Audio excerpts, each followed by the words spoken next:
نن مې د نوجوانانو رونو دپاره د رشتې دپاره یو بهترینه وظیفه راوړې ده. ځان له د نوجوانانو دپاره نه بلکې د نوجوانانو دا خواهش وي چې یاره زموږ یو ځکې رشته خوښه ده او غواړو چې باحیا او باعزت طریقې سره دا رشته موږ وکړو. یا بعضې زنانه خواهشمندې وي چې یاره زما په پلانیزي کې د رشتې کوشش دی او دا د باحیا او باعزت طریقې سره وشي. یا د یو ورور د خپلې خور دپاره دا کوشش دی او یا د مور او پلار د بچي دپاره دا کوشش دی چې یاره موږ د دې دپاره ګرځو، موږ رشته ګورو او چې په کوم ځای کې موږ غواړو چې مناسب ځای کې زموږ رشته وشي. نو د هغې دپاره مې یو بهترینه وظیفه درته راوړې او داسې وظیفه مې نه ده راوړې بلکې د یو ذمه دارې مدرسې نه فتوه غوښتلی شوې ده. هغوی ورته په فتوه کې دا وظیفه ورکړې ده چې یاره تاسو دا عمل وکئ، دا وظیفه وکئ، انشاءالله العزیز نو د رشتې په لاره کې چې کوم رکاوټ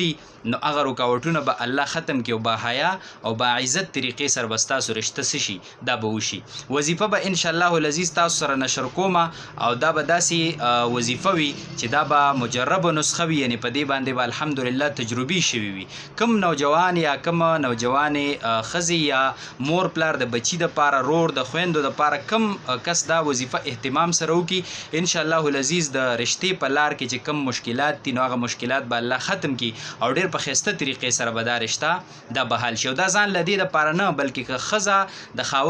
خاوند د ښځې خیال نه ساتي نو ښځه دې دا وظیفه خپله کړي، خاوند به الله فرمان بردار کړي. که خاوند دی او ښځې نافرمانه ده نو خاوند دې دا وظیفه خپله کړي نو ښځه به الله څه کړي، هغه به فرمان برداره کړي. نو دغې دپاره دا وظیفه ده. ګوره وظیفه داسې ده چې د ماسخوتن د مونځ نه پس به 11 مرتبه درود شریف وي او بیا به 1100 مرتبه چې کوم دی ته به یا لطیفو د الله نوم دی 1100 مرتبه نو یا لطیفو یا لطیفو یا لطیفو دا د الله جل شانه نوم دی او دا به 1100 پیری وي. چې کله دا 1100 پوره کړي نو بیا به 11 مرتبه درود شریف وي. دا د هر ماسخوتن مانځه نه پس 2 شپو پورې به دا عمل ته څه وکړي،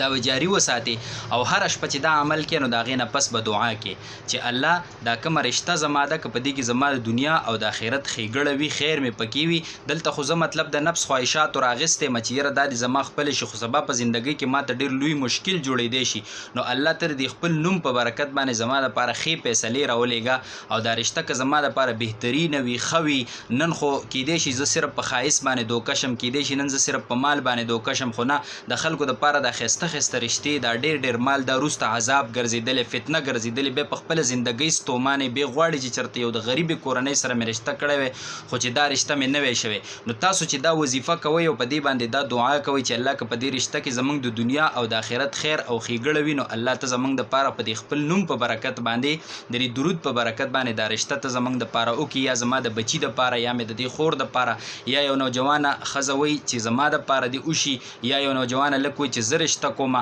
نو په هغې باندې دا دعا کوئ او دا وظیفه تاسو تر 2 شپو پورې دا عمل 11 مرتبه مخکې 11 مرتبه وروسته درود شریف او 1100 مرتبه چې کوم دی یا لطیفو د الله جل شانه نوم د دې به 1100 مرتبه ورد کوئ نو انشاءالله العزیز مشکلې رشتې هغه به الله اسانۍ ته راولي او چې کوم ځای کې رشتو کې خرابي ده که د هغې دپاره چا وکړه نو هغه به الله خیر او امن ته راولي. څومره چې کیدی شي ملګرو ته ورسوئ چې چاته اساني پیدا شي موږ تاسو ته به الله اجر راکړي. وصلی الله علی النبي.